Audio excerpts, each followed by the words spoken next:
Okay, I wonder if I could get the festivities started. We are going to be getting a real treat today, and it is something that has been bubbling up for the past 2 or 3 years. I gave a talk here in the colloquium about 18 months ago. I talked about how analog was beginning to contribute toward computing. And I gave some examples at that time. At the same time, and well ahead of me, Professor Di Ventra here from UCSD has been going into this field at great depth. One of the great beauties of the topic, it is still digital input and digital output, but there's a black box. And in the black box, some analog magic takes place. And it is analog nonlinear dynamics, and it can produce some amazing results. The basic criticism is that our highly respected computer science department is too fixated on Turing machines, and the Turing machine concept does not allow for internal physical dynamics, and that's what Di Ventra is going to tell us about. Now, let me tell you a little bit more about our speaker. He is a physics graduate from the University of Trieste in Italy and did a PhD at École Polytechnique Lausanne in Switzerland. And he is an actual, honest-to-God, theoretical particle physicist, quantum field theory, okay? But as you see, he has evolved, and he's probably doing something that is of even greater importance. And he has 3 textbooks to his credit, many publications, hundreds of invited talks, et cetera, et cetera. And so with that, I ask you to welcome Max Di Ventra.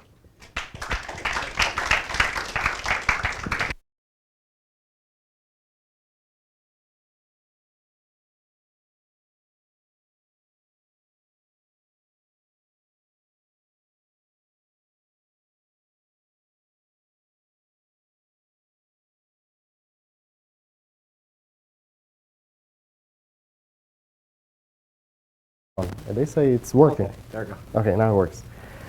Anyway, so if you can hear me well, that's fine. And as Eli was saying, I will be talking about a new computing paradigm I've introduced a few years ago. We call it Memcomputing. Sorry, let's see if this works. Yes. And it means computing with and in memory. By memory, I mean time non-locality, as I will show you later. If you are still interested, of course, you can ask me questions during the talk, but if you're still interested in this topic, I urge you to look into this publication, which is a perspective, an invited perspective. It's much easier than the other technical papers that actually contain theorems. As you will see, I won't discuss the theorems, but the nature of the problem required us to prove the theorems. And I have also a company with a great imagination. We called it also Memcomputing. The company now hires, I believe, 5 or 6 people, and they're developing the software as a service to do the simulations that I will show you in this talk. And in fact, in a few months, they should release the first software as a service for integer linear programming, and then they will add other capabilities like MaxSat, Kubo, and so forth. So the first thing... What about Scientific American? Is there something there in Scientific American? Yeah, so this is also an invited Scientific American. It's a rough, let's say, idea of Memcomputing. I would strongly suggest you start from this. This, by the way, it was actually an experience for me because when I was a high school student, I would read the Scientific Americans, and there were actually very good technical papers, right, where you could actually learn a lot. So I wrote it along those lines. The editors changed it completely. So the final result is unrecognizable with respect to what I wrote, which actually bothered me quite a bit because they said it has to be understandable to a high school students, but are they so dumb that they Anyway, so yeah, you can take a look at that, but I urge you to look into this. This is much more, has more substance.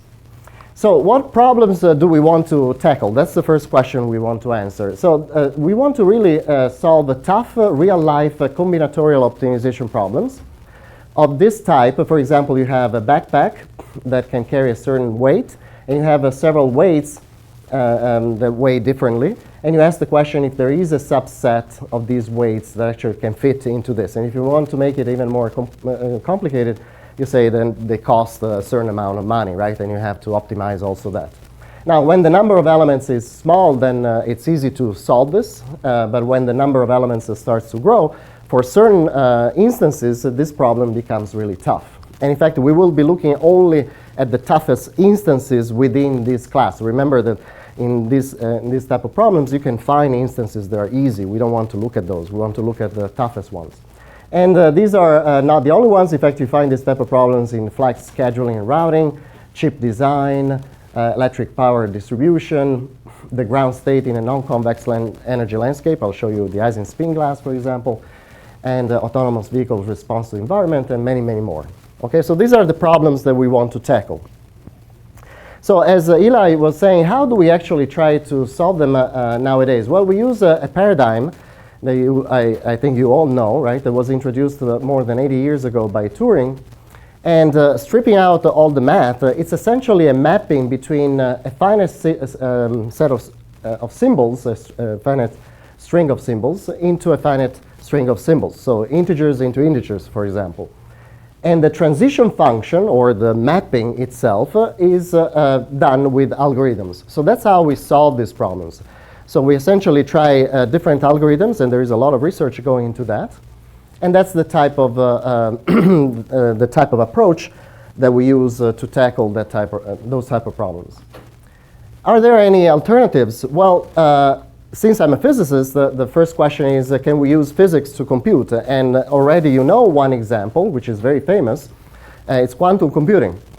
Now, however, if you actually take out the hype about quantum computing, you have to admit that it is very limited in the problem range. For example, and there is no proof that a quantum computer, even if built to scale, would be able to solve the type of problems that I showed before, better than a standard classical algorithm.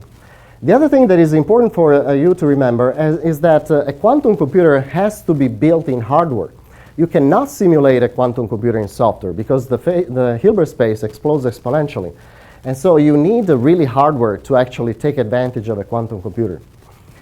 And this, if you want to use quantum features like entanglement, it requires you to go to extreme temperatures, which makes the whole thing not easily scalable. I'm not saying it won't be done, but it is tough. It is really difficult to do.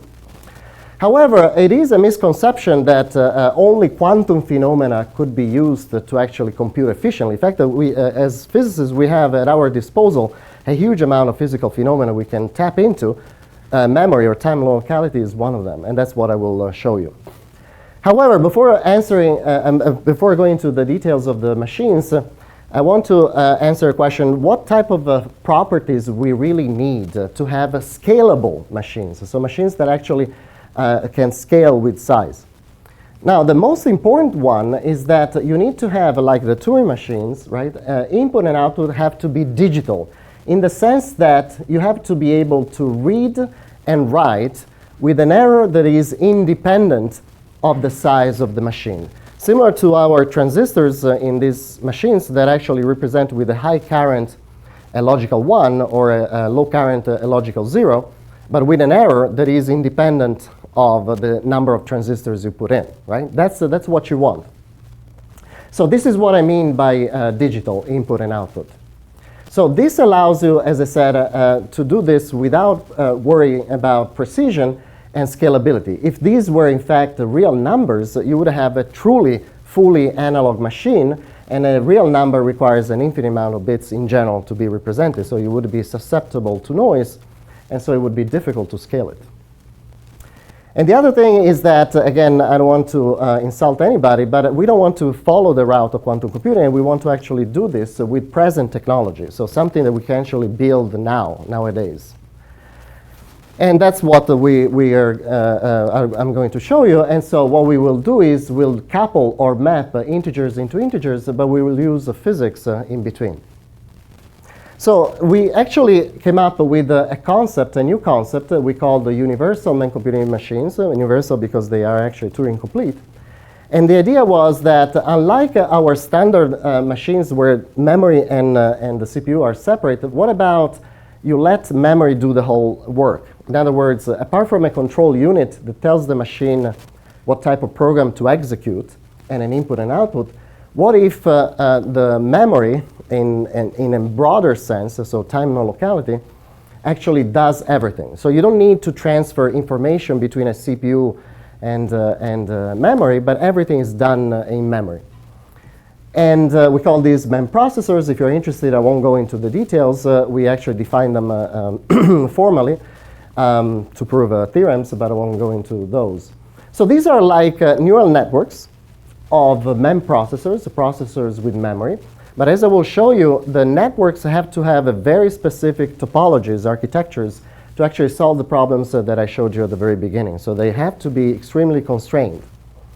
And so the control unit tells the machine what type of program to execute. The state is originally stored in the machine, and then the MEM processors will try to collectively operate, and then they will solve whatever problem they are supposed to be solving, and then they will store the information in the machine itself. So nothing escapes from the machine. So these objects are machines that compute with and in memory. And interestingly, you can define them both digital in the sense that I told you before, so input and output digital, or analog. And I will only talk about digital in the sense that I told you before because these are the ones that are scalable. And as I said, you can actually define them more precisely, so you can actually prove things, but I won't go into the details. If you are interested, you can take a look at this paper. Now the question is this just mathematics, or you can actually do these things in, with actual physical systems? Now to show you this, let me start from an example rather than giving you the full, the full machine. So let me show you how we can actually factor using these type of digital Memcomputing machines. Since we are working with digital machines, so suppose you want to factor a number in two primes, a p and q. Suppose there are only two, and as you know, you can only factor in a unique way, right? Fundamental theorem of arithmetics.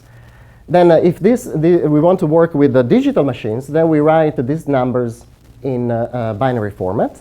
So nj, pj, and qj's are the zeros and ones that represent these numbers.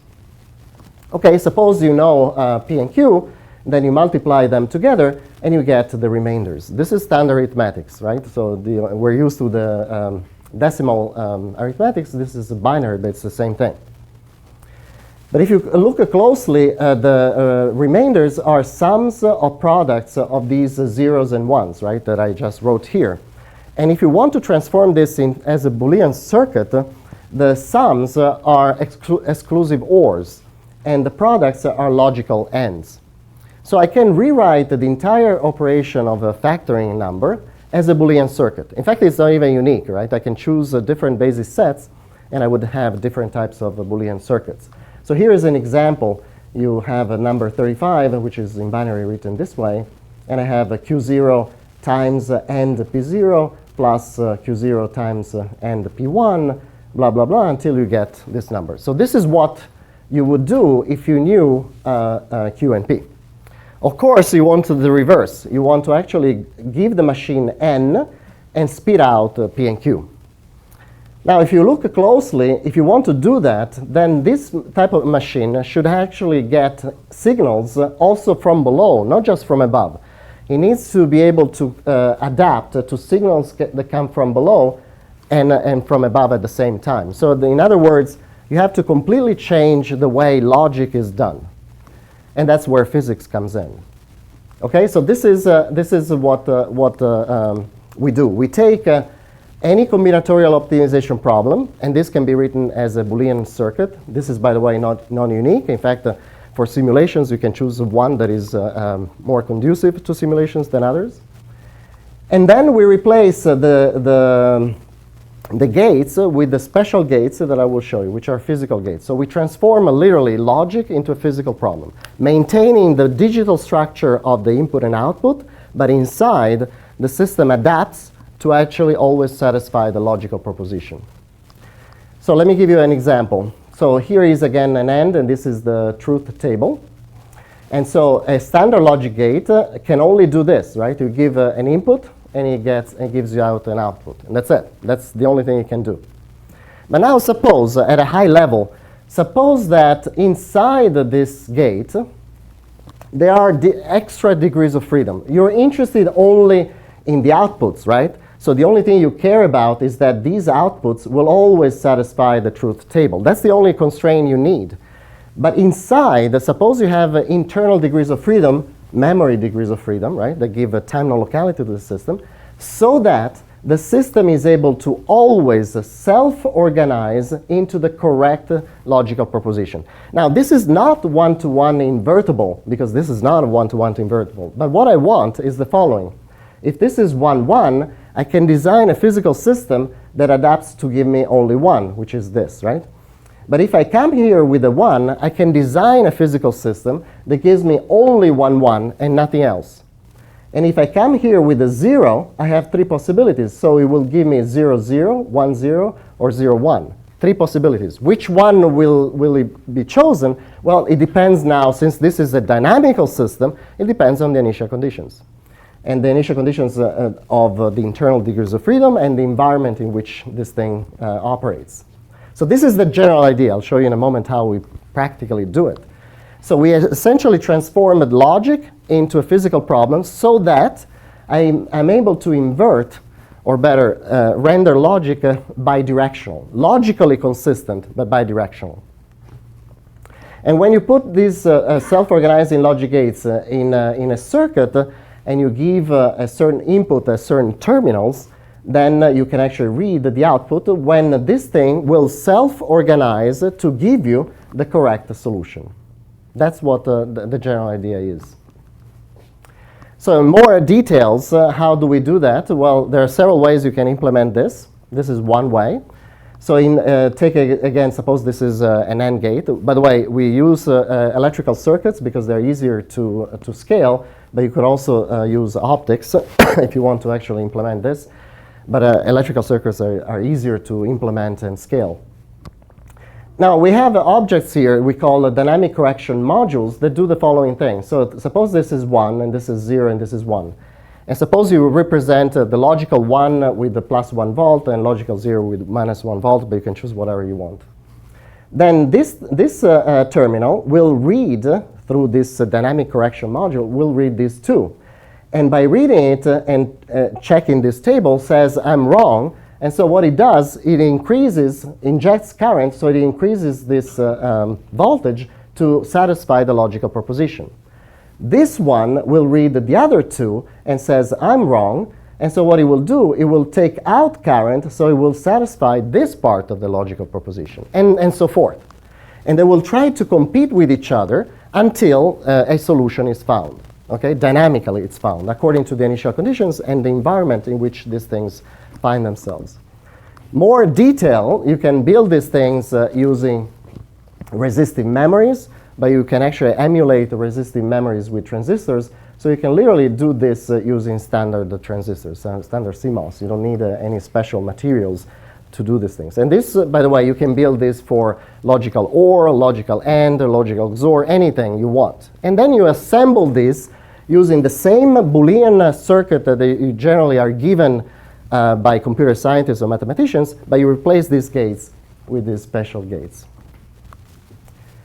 So the incredible thing is that we, at the beginning, we thought, if you're interested, you can look at the original paper, we actually thought that these have to be built in hardware, right? And here is an example of the circuit that we use, for example, for the factorization. But the thing is that the equations of motion, if you put all these elements together, these are standard ordinary differential equations for the voltages at the terminals, the internal memory variables, the currents, and so forth. So these are standard ordinary differential equations, nonlinear because you have memory elements in there. And so ultimately, what you're looking for are nonlinear dynamical equations, and you're looking for the steady states of these, which are the solutions of the problems that you're looking for. And so we say, well, if these are ordinary differential equations, then we can actually simulate them on standard computers, right? And for certain problems, as I will show you, in fact, it's already an advantage.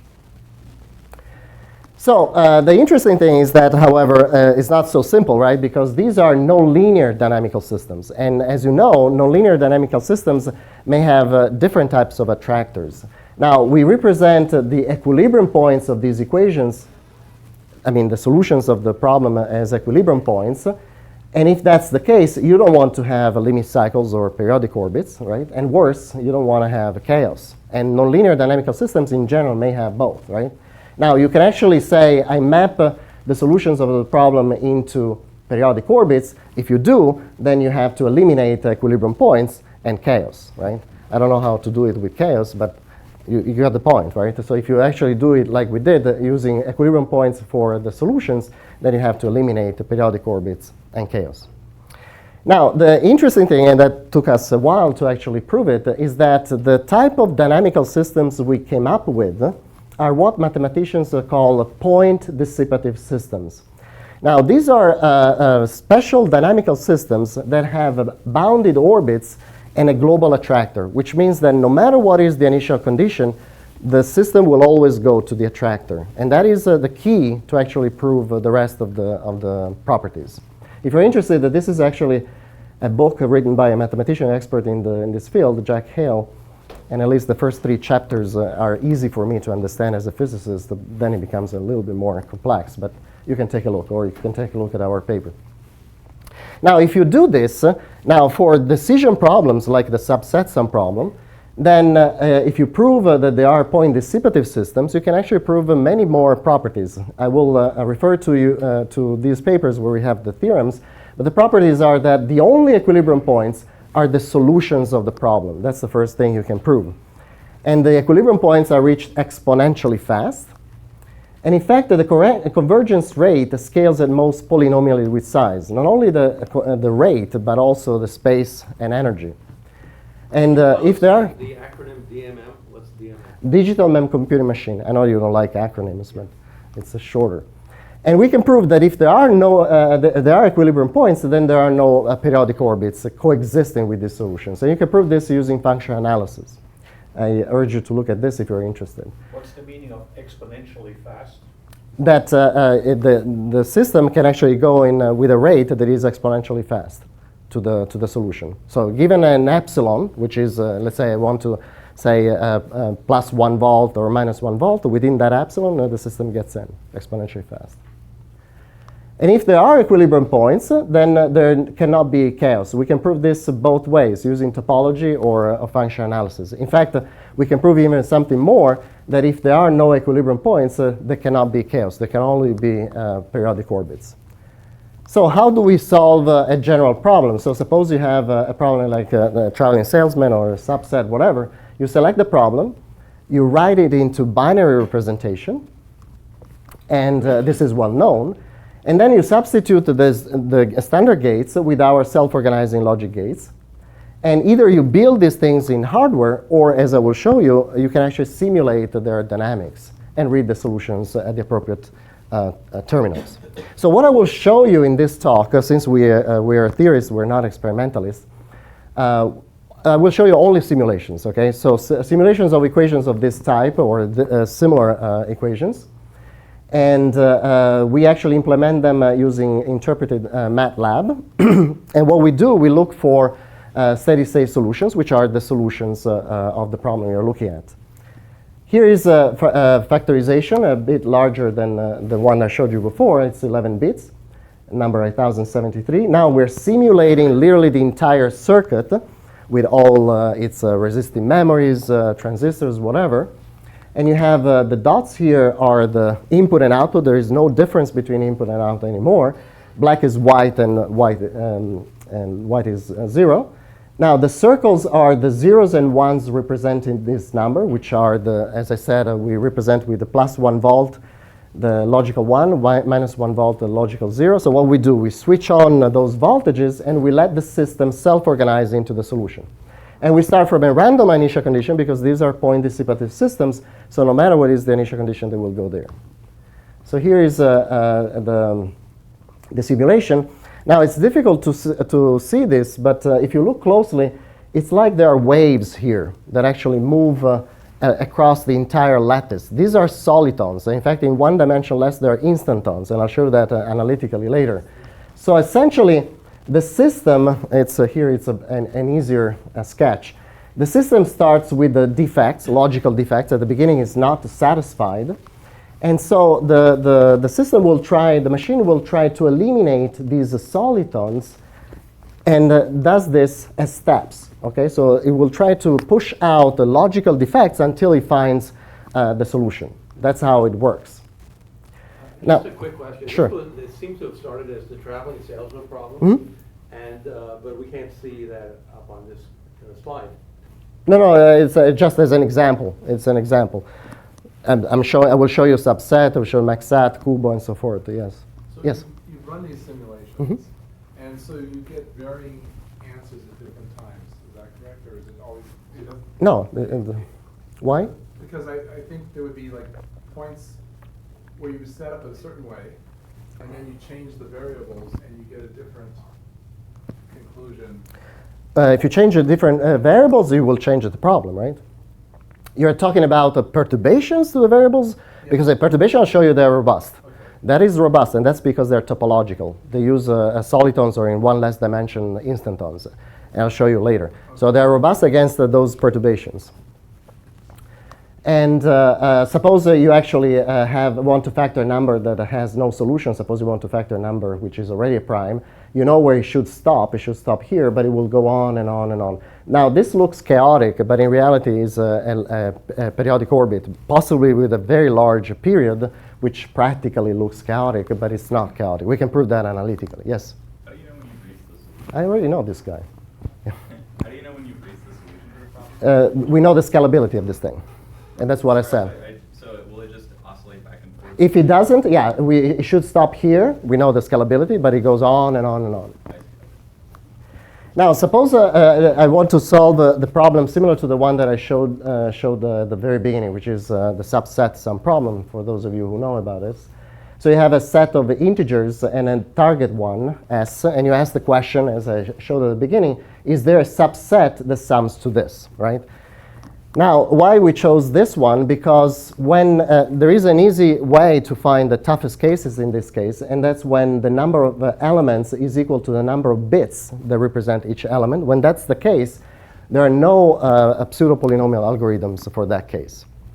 So what we did is we actually engaged the Supercomputer Center as a third party, an impeachable third party. So we gave them the code, and they actually ran all the simulations I'll show you in a moment. And this was done on a single Xeon processor, no parallelization, no optimization, using a MATLAB code, our code, but they ran it. And here is the time versus the number of elements. So this is standard algorithm, which explodes. And below, you see already the Memcomputing simulations. And if you go to about 48, 50 elements, it would take about 4.5 years with the standard algorithm. It took them 2 days. And if you actually go to about 56 or 58, I don't remember, it would take over 2,000 years. It took them 4.5 days. And you notice here the scalability is n to the fourth because we have essentially a quadratic circuit. And we use implicit methods, so we have to invert matrices. So it's not really that good, as I will show you in a moment for other problems. So factorization, if you use the same circuit, would be similar.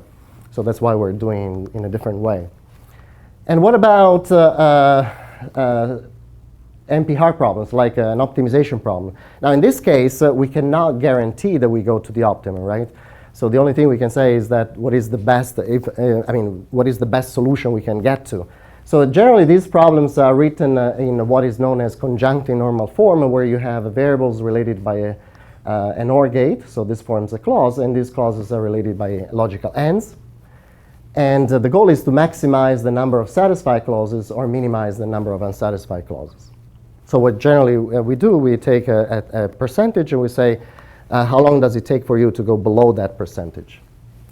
So the circuit here is linear, and we use only forward Euler to integrate the differential equations. And again, we actually gave the code to the supercomputer center, and they ran it on a single processor. And they compare with the winners of the MaxSat competition in 2016.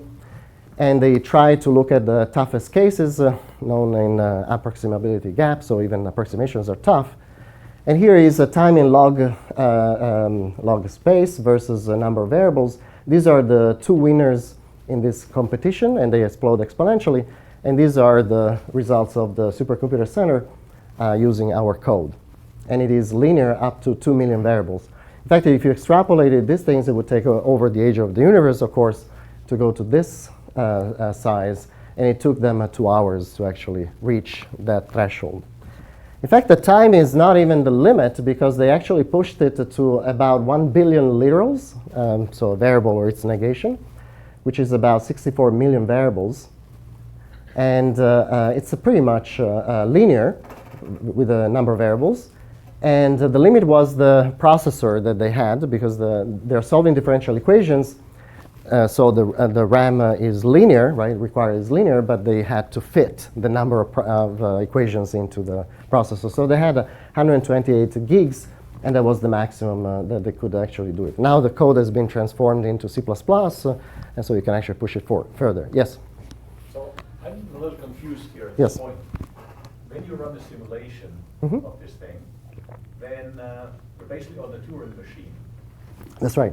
And so what does this whole insight now do to your theory of P not equal NP? We don't, make any conclusion in that. We just can say that it's just a different scale factor essentially on the exponential rate, or it could be. The only thing I can tell you is that up to this problem, a size of problems, our is a better algorithm. Right. We don't make any conclusion about NP equal to P and nothing of that sort. By the way, these are not Turing machines. I so see. It may still be exponential, but it's just a we don't know. We don't know. Factor. We don't know. It may be. It may be. That's why I'm saying we cannot make any conclusion about that. Right. That's what I need. The only thing is that they are better than any algorithm. So the question is, practically, do you care? No, of course, because as I will show you, we can actually solve problems that nobody can. Okay. Cool. I know that this is a very touchy thing for computer scientists, but so I don't have much time to go into this. So as I said, we didn't prove NP equal to P. Okay, let's be clear about this. That requires a mathematical proof, not a numerical results to prove a conjecture, right? By the way, it's a conjecture, not a theorem.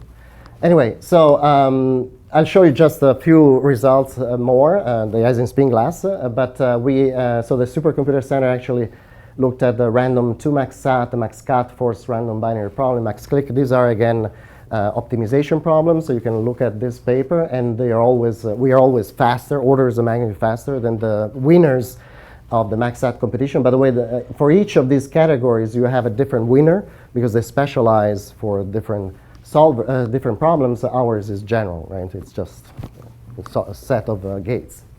Then we extended this to integer linear programming, which are algebraic relations, not even Boolean. And we solved in 60 seconds a problem that wasn't solved for about 10 years. And this was certified by the computer scientists that actually maintain this mixed integer programming library. In fact, if you go there, in their library, they say first feasible solution found by Memcomputing. And then we actually accelerated the deep learning. If you're interested, I have the data, but I won't show it in the main talk. So we do better than D-Wave that actually tried this with restricted Boltzmann machines, and better also the state-of-the-art supervised learning techniques. And the reason is because we can sample very efficiently the ground state of a non-convex landscape. But that's the reason we can do better. If you're interested, you can look at this. I'll show you the ground state of the Ising spin glasses because I wanted to show you why they're so powerful, these machines. And of course, the company is working with a lot of other companies. I cannot tell you all of them because they're secret, but I can tell you the Port of Singapore because you can find the information on the website of the company. By the way, these other companies give us the problems in a conjunctive normal form. We have no clue what these things are, and we'll just give them the time and and a solution, and that's it. And they compare with their results, and of course they're shocked because at those sizes, their problems scale exponentially. Ours scale generally either linearly or sub-quadratic. Canvas Lab, if you are interested, I wasn't involved in this, but you know that Airbus actually created a set of 5 problems for quantum computers, if they ever are built to scale, and a guy at the company actually solved this in Polynomial-time. In fact, they can solve, this was solved fast simply because it's already written in integer linear programming format. The others have to be transformed first before actually being solved. Yes? Yes, go ahead. What does that do for algorithms where encryption is based on factorization? It if you is can a do so problem. much better, Is is a it problem. already endangering those algorithms? I would say yes. Because you can build in hardware these things, and you wouldn't have any problem. In software, if you use the circuit that I showed you before, you don't go too far. That's why we're changing the architecture. But in hardware, you can do it. And we did it on over hundreds of thousands of instances. So it's not one case. Okay, it's a lot of cases. And in all these cases, we actually saw a tremendous advantage compared to standard algorithms. Now remember that we are not solving the problem algorithmically. So we're not trying case by case. We let the physical system to find the solution for us. That's a huge change of perspective. In an algorithm, you have to sample an exponentially large state space. In a physical system, you have to sample a phase space, and that can only scale polynomially with a number of degrees of freedom. That's a huge change of perspective. Of course, you have to find the correct equations that do that, or the correct physical system that does that. But if you do, and especially if you have input and output which are digital, this thing is scalable, and it will find a solution for you. Okay, why? So how is it possible that these are so efficient? So in fact, I get to, always people think that quantum computers are the most powerful things on Earth. So how is it possible that a non-quantum system can be so efficient, even in some sense better than a quantum computer if you ever built it, right? Well, the thing is that when you actually solve a problem that is so complex, remember that suppose you have a max-sat problem and you want to flip one variable in one point.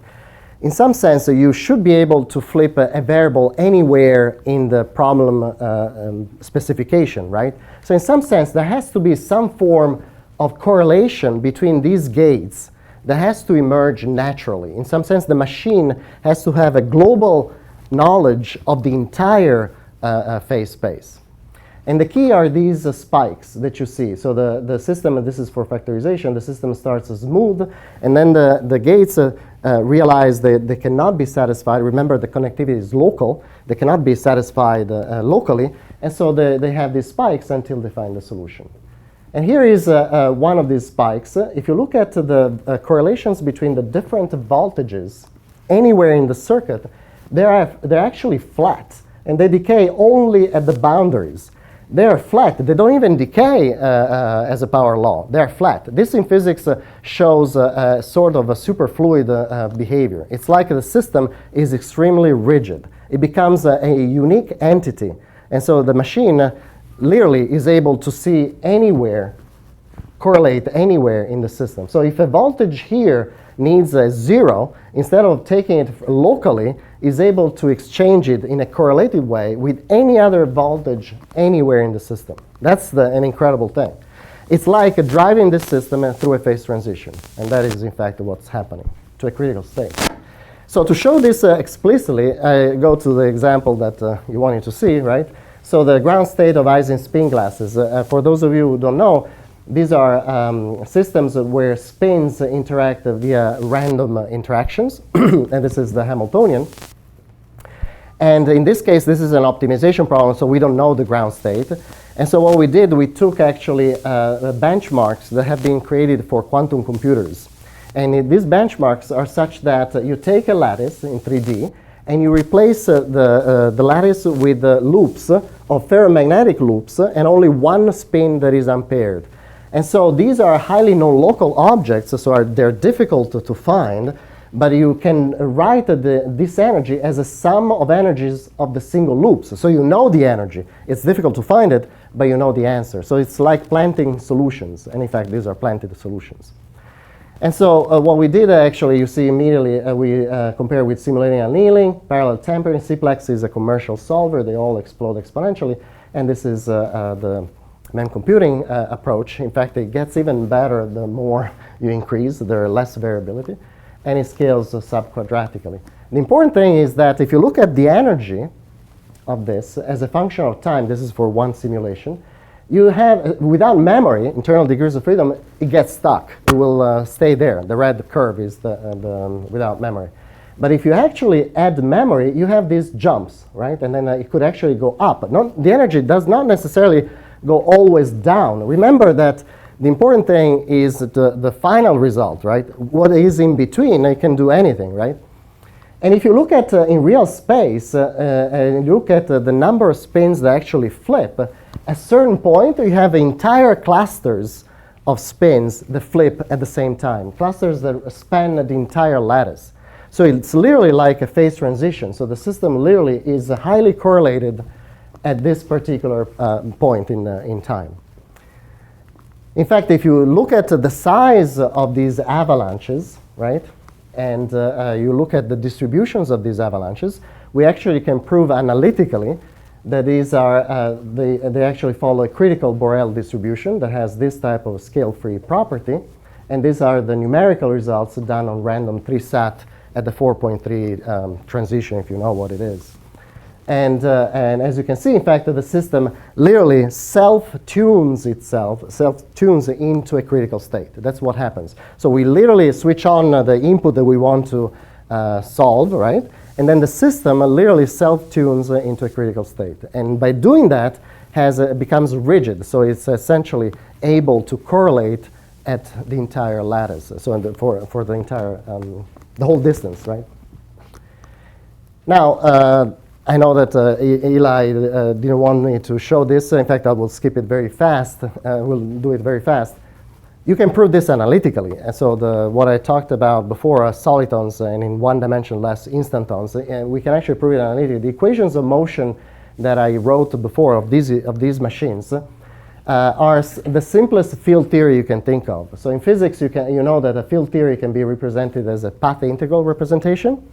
And if you do the math of this using techniques of quantum field theory but applied to classical systems, it turns out that the action of this classical object is what in high energy physics is called the Witten-type topological field theory. When I started studying high energy physics, in fact, that was the time when Witten actually put forward these things, and nobody thought it would have any practical application. But this is a practical application of this thing. Now, why it's important to this thing? Because as you know, in a physical system, any physical system, right, needs to render the action stationary. That's how a physical system moves, right, in the phase space. And if you do this, the objects that render this action stationary are what we call instantons. Instantons are objects that actually are the classical analog of quantum tunneling. So there are classical trajectories that connect the critical points. Critical points are those for which x dot is equal to 0, to of a certain instability to critical points that are more stable, to critical points that are more stable. These are topological objects. In one more dimension, they're the solitons that I showed you before. They cannot connect critical points that have the same stability or a critical point with one that is more stable. They can only go downhill, connecting more and more critical points that are more and more stable.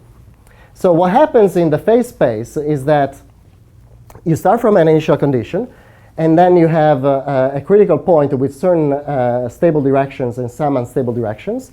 The system is attracted by the stable directions, and then from here it can jump literally anywhere in the phase space, like tunneling, literally, into a critical point that is more stable to one that is more stable until it finds the solution.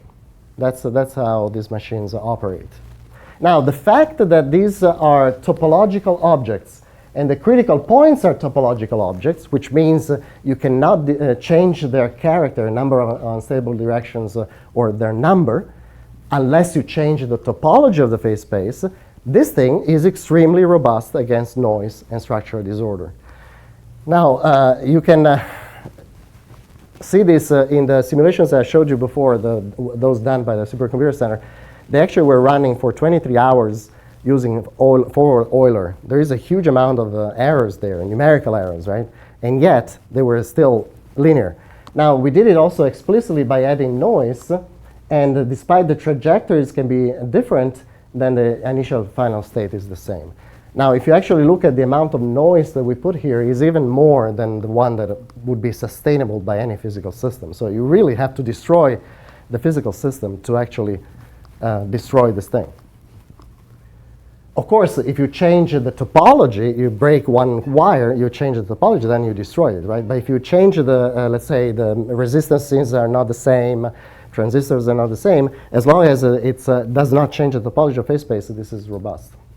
So what's happening? Well, there is a phase in between, we call it instantonic phase, where you have literally tunneling in the phase space between critical points until the system finds the solution. By the way, since the critical points, the instantons can connect the critical points, they are always more stable, and the number of unstable directions can be at most equal to the number of variables in the system, the number of instantonic steps can only grow polynomially, which is a topological way of seeing the polynomial scalability of these things.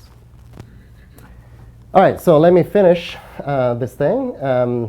So we actually introduced a new class of machines we call universal Memcomputing machines, and they can compute complex problems efficiently. Now, in practice, the idea is to use what we call self-organizing logic gates. So you can actually build these things, okay? Not just they're not just mathematical objects. You can actually build them with the standard CMOS. And in fact, you can not only build them, but you actually can solve numerically their equations of motion, because these are dynamical systems. And interesting is that they are topologically robust because they use instantons and critical points, which are topological objects. And this is, as far as I know, the second example of the relation between computing and topology, other than topological quantum computing, if that ever will appear in practice, right? And we are working a lot on the machine learning and optimization. We are actually trying to see whether we can actually solve for the spectrum of quantum Hamiltonians by transforming that into a machine learning problem, so representing the wave functions as let's say, restricted Boltzmann machines or some other machines, and then trying to actually train them, right? And if you want to do real-time computing, then you need hardware, of course. You cannot do this using simulations. And that's it. So let me just thank the people that did the hard work here. So my students, UC San Diego, Sean, Heike, Rudy. Forrest just moved to Los Alamos. And at the company, Fabio was a postdoc with me. Now he's the CTO of the company. John Bean is the CEO and actually provided funding for this. And thank you very much for your attention. Take any further questions.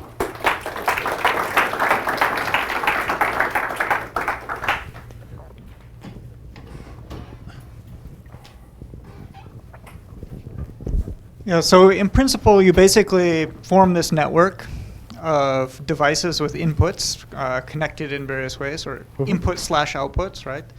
And then you fix the values on some of them, and then these things self-organize, right? By essentially updating the values. Now, this is precisely the framework for belief propagation. And so I'm curious if you could comment on this, because also there is a similarity. Yeah, I know. In fact, there is a similarity, but I don't know if they actually can prove that this thing will always go to the solution, right? For decision problems. I don't think they have that. So there's been a lot of work on analyzing convergence properties of belief propagation over the years. And let me just give an example in terms of decoding, so a code. Okay, so minimum distance decoding is a classic example of a problem that's NP hard.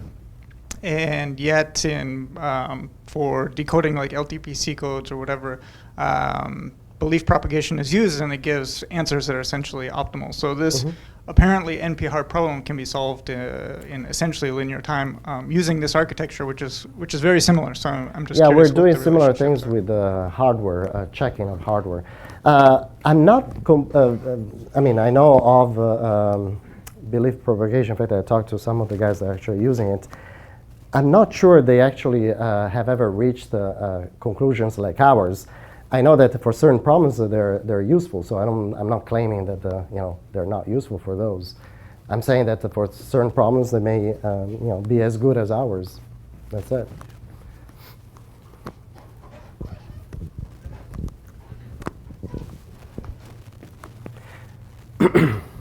So most of your examples seem to be combinatorial, discrete state examples. We did also integer linear programming. That's algebraic. Okay, so do you have any scalings and Yeah, so in in terms of the- number of dimensions and stuff like that? Yeah, in the case of integer linear programming, again, it's subquadratic. Yeah. If you look at the problem, the fifth Airbus loading problem that's written in integer linear programming, I was involved in that, and it's subquadratic. And that's algebraic, not combinatorial. So I have a little bit of a practical question. You ran these things on a regular computer, but you said that was an alternative to building the hardware. And so what is the ratio of speed when, for example, if you had built the hardware, Oh, that would be like... as fast as the slowest element you have. No, well, there's certain practical limits when you're building real hardware. And would real hardware be like a million times faster than doing in software, or what's that ratio? Right. So I honestly think it would be hugely advantage, again, because in the hardware you don't need to simulate differential equations. So the only thing that you have to worry about is how fast the elements switch, right? Change their state. Now that can be done now in nanoseconds, right? Yeah, so that is sub-nanoseconds, right. essentially the speed. So can you give us a ratio, a dimensionless ratio?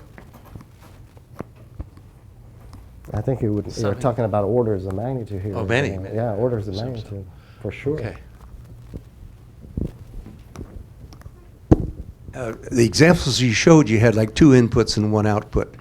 What if you went to more dimensions. connectivity with neighbors? Right. Does it make it unstable? Does it make it No, faster, I mean, converge no, it would quicker? be a similar thing. For example, if I had factorization where you have 3 primes, right, you would have a different architecture. So either you build it that way, and that's fine, or you use the same type of architecture according to an initial condition. It will break it into 2 numbers, right? You check if they're primes. If they're not, you just plug them back in and you solve it, right? No, the architecture itself, it won't be an issue if you have more connectivity. It looked like you had waves that went across and major areas that flipped. And it seems like those would flip faster if you had a greater reach from one point to another point in your matrix. Flip faster in what sense? So you mean that there would be more connectivity immediately, so there would be less time? Possibly. That's what I'm saying. Yeah, possibly. That's a possible. It would speed up in some sense the transient. That's what you're saying. That could be. That could be. So if I have a problem that I cannot really solve well with simulated annealing, now what's your advice? How do I get to try to translate that into this particular architecture? You would transform it into, again, a Boolean problem, and then you replace the gates, the standard gates, with our gates. By the way, the company will release the software as a service in a few months, so if you want to try it out, you can try it out. It will start with integer linear programming, but then with the maxsat and others. This thing I've seen in a long time. Thank you. But it's, I'm saying, again, you write the problem in Boolean format, and then you replace those gates with our gates. So Yes. I say, just to follow up on the same question that was asked here a minute ago, since you're running on a regular computer, whatever limitations that regular computers have, right. You would have it. Therefore, you're subject to the same limitations. That's right. Memory Not in so when you particular. build the hardware. That's right. Okay. That's right. And- But mostly the memory, right? You are limited by the amount of memory, how many equations you can fit in a given processor, right? Yeah. That's what it is. So it seems like, well, maybe you have something totally amazing and beats all regular computers, but wait a minute, you're running it on a regular computer. So there's seemingly a contradiction. How do you get out of No, this? it's not a contradiction, because again, as I said at the beginning, we're not solving the problem algorithmically. We transform the problem into a physics problem and then let the physics find the equilibrium points for us. That's a huge change of perspective, because algorithmically you would have to try out all the possibilities, right? But in our case, you don't. In fact, the system self-tunes into a critical state, and Yeah, but thanks to that. You're modeling the system on an ordinary computer. Right, but by solving differential equations, not by flipping variables. Yeah. That's a major difference. That's a huge difference. Yeah.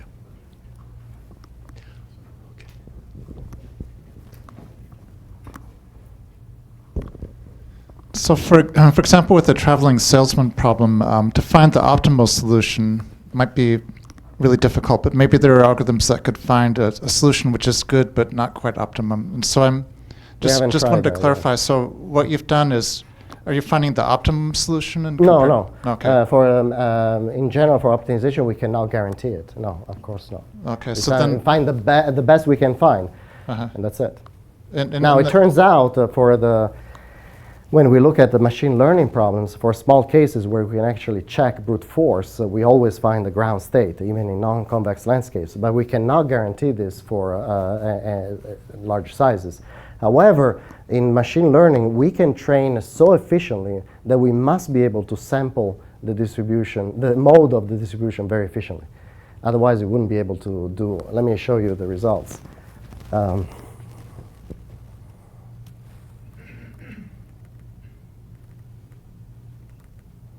So here is one example where you have, restricted Boltzmann machines. These are essentially networks where you have no intra-connectivity between the nodes, right? Only connectivity between all the other nodes. And the probability distribution is essentially a Boltzmann distribution, right? Which is written like a spin glass, essentially. But so it's a quadratic unconstrained binary optimization problem, which we transformed into a weighted max set, right? So we sample the mode, which is essentially the ground state of this. Now, standard Gibbs, unsupervised, not supervised, unsupervised. So standard methods would take forever, right? That's a CD or a Gibbs sampling. D-Wave, in hardware, they try to do it, and they do, in fact, see an acceleration, right? Well, this was done by us, by the way, on a laptop. And we get the same acceleration, but the quality is much higher. To get that level of quality, you have to sample the mode of the distribution really well. Really well. Yeah. Okay, if there are no further questions, let's thank Professor Di Thank Ventra. you.